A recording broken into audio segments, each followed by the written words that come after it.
Student, आज हम पढ़ते हैं कक्षा 9वीं विषय गणित का अध्याय 8 पढ़ेंगे त्रिकोणमिति अनुपात, है ना। प्रश्नावली 8.3 ये नया प्रश्नावली है, इसमें सारणी पढ़ेंगे, ठीक है। और सारणी को आप लोग अच्छे से याद कर लेना, आपके बुक में भी दिया हुआ है और इसको और बता देता हूँ, ठीक है। अब इस सारणी की मदद से ही प्रश्नावली 8.3 हल होगा। ये सारणी दिया है, सारणी में क्या होता है 40 अंश का, 30 अंश का, 45 अंश का और 60 अंश का और 90 अंश का, ठीक है। 1 2 3 4 5 ये 5 का मान दिया हुआ है, ठीक है। इसके छोड़ जैसे इसमें 0 अंश, 30 अंश, 45 अंश, 60 अंश, 90 अंश दिए हैं। अगर ये दिया है तो मान को रखेंगे।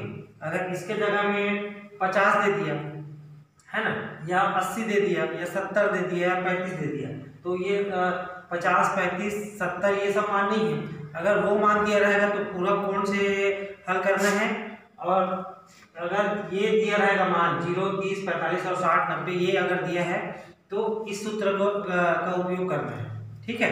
ध्यान रखना आप लोग, इस तुम्हारे प्रश्न में ये मान दिया है, अंशों का मान 0, 30, 45, 60 और 90, ये अगर मान दिया है sin 30 या sin 45 या cot 60 तो दिया है, तो ये सूत्र का उपयोग करना है ना। अगर नहीं दिया है 35, 50, 80, 75 ये अगर दिया है तो पूरा कोण का मान ज्ञात कर, पूरा कोण के सूत्र का प्रयोग करना है। ध्यान रखना आप लोग, है ना। इसको याद करना बहुत ही सरल है। जैसे इसको पहले नंबर का याद कर लेना आप लोग, है ना। ये पहला, उसके बाद ये दूसरा और इसके बाद ये तीसरा, है ना। तो 3 लाइन याद करना पड़ेगा। तो 3 इसको याद करोगे तो ये ऑटोमेटिक याद हो जाएगा, इसको याद करोगे तो ये याद हो जाएगा, इसको याद करोगे तो ये याद हो जाएगा, है ना। तो 3 लाइन याद करना है और 3 लाइन ऑटोमेटिक फिर बन जाएगा। जैसे साइन 0 अंश का मान क्या होता है, 0 ही होता है। साइन 30 अंश का मान होता है 1/2, है ना। साइन 45 का मान 1/2, साइन 60 का मान क्या होता है √2 अपन 3/2 और साइन 90 का मान क्या होता है 1, ठीक है। इसको याद कर लेना एक लाइन से। जब इसको याद करोगे तो ये सेकंड कॉस वाला ऑटोमेटिक याद हो जाएगा, है ना। उससे क्या करना है, उल्टा लेना है। उधर देखो 1 दिया है तो इधर 1 लिख दो, उधर 3/2 है तो इधर लिख दो। और ये 45 का जो मान है सभी में सेम आता है। देखो 1/2 आया तो इसमें भी आया, 1 आया तो इसमें भी आया, 2 आया तो इसमें भी आया, ये सब में सेम रहता है ना। तो 3/2 आया, 1 ये वाला सेम आएगा, उसके बाद 1/2, उसके बाद 0, है ना। इसको याद करोगे तो ये वाला ऑटोमेटिक याद हो जाएगा। अब सेकंड वाला क्या है, 10 का दिया है तो इसको याद करना। 10 0 का मान है 0, 10 30 का मान है 1/3, 10 45 का मान 1 और 10 60 का मान 3 और 10 90 का मान इंफिनिटिव या अपरिभाषित या अनंत बोलते हैं इसको, ठीक है।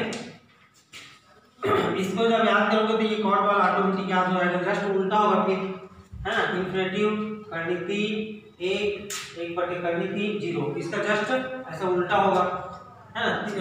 तीसरा नंबर का सेक का फिर याद करना पड़ेगा। जैसे सेक 0 का मान 1, सेक 30 का मान 2/3, सेक 45 का मान 2, है ना।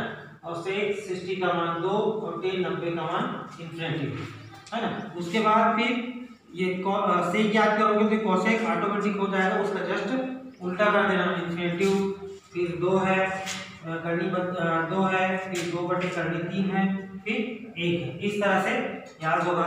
तो जब इसको याद कर लोगे तो प्रश्न कैसे पूछा जाएगा, बीच बीच से पूछा जाएगा, इसको लाइन से नहीं पूछेंगे। अब पूछ देगा cos 45 का मान क्या होता है, तो आपको फट से दिमाग लगा के बताना है कि cos 45 का मान 1/2, है ना। अब cot 30 का मान क्या होता है, cot 30 का मान क्या होता है, इसको देखने की तरीका ऐसी है ना। cot 30 का मान 30 और ये cot, तो ये क्या हुआ 33 हुआ, ठीक है। अब cot 60 का मान क्या है, ये cot है और ये 60 है, तो 1/3। इस तरह से इसको देखना है, ये देखने का तरीका है ना। अब सेक 0 अंश, सेक और ये 0 अंश, तो सेक 0 अंश का मान क्या हो गया 1 हो गया। सेक 90 का मान है इंफिनिटिव ये ऐसा है ना, सेक का अवघट 90 अंश का। कोसेक 30 अंश का मान क्या है, ये कोसेक और ये 30। तो ये इस तरह से आप लोग को देखना है और यही होमवर्क में रहेगा आपका, है ना।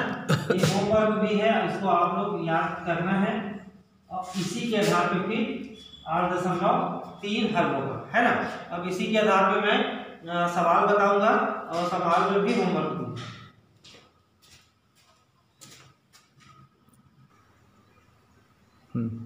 अब देखते हैं प्रश्नावली 8.3 का ही सवाल, है ना। सही विकल्प है, निम्न में से सही विकल्प चुनिए करके आप लोग को बुक में देखना 8.3 में। तो उसमें पहला नंबर का सवाल दिए 1 - 10 स्क्वायर इंटू 45। पृष्ठ भी डाल दिया करो सर, पृष्ठ भी डाल दिया करो, ऐसे दिया है इधर पृष्ठ, हाँ है ना। 1 + 10 स्क्वायर इंटू 45 ये दिया है।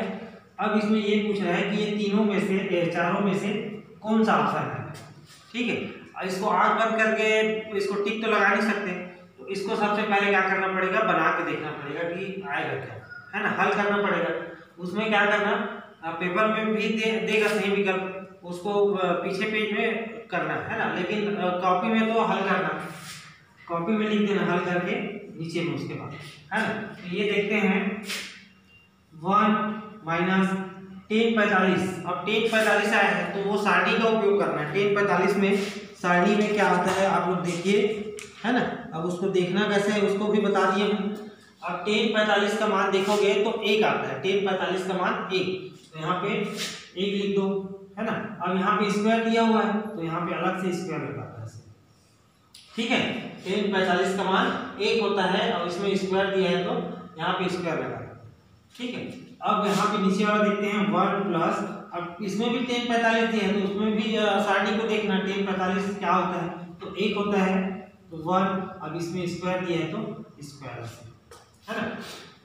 अब उसके बाद 1 - 1 का गुना 1 के साथ करेंगे तो 1 ही आएगा, ये ऐसे 1 प्लस, अब 1 का गुना एक बार करेंगे तो 1 आएगा। अब 1 में 1 को घटाएंगे तो आ जाएगा 0, है ना, ये हो जाएगा 2, 1 और 1 2। अब इसको भाग देंगे तो जब भाग देते हैं तो क्या आएगा, इसमें 0 ही आएगा, है ना। अब देख लो ये इसका हमारा ये जो है आंसर है इसका। अब ऑप्शन में है कि नहीं है 0 देख लो, अब ये 0 है तो इसका जो है ऑप्शन सी आएगा। इस तरह से एक और क्वेश्चन दिया हुआ है इसमें, ये भी ऑप्शन में है, इसको वैसे ही बनाना है। पहले सारणी को देख लेना, जो जो मान दिए उसको लगाना, उसके बाद हल करना और जो आंसर आएगा वो जो है चारों ऑप्शन में से एक होगा, है ना।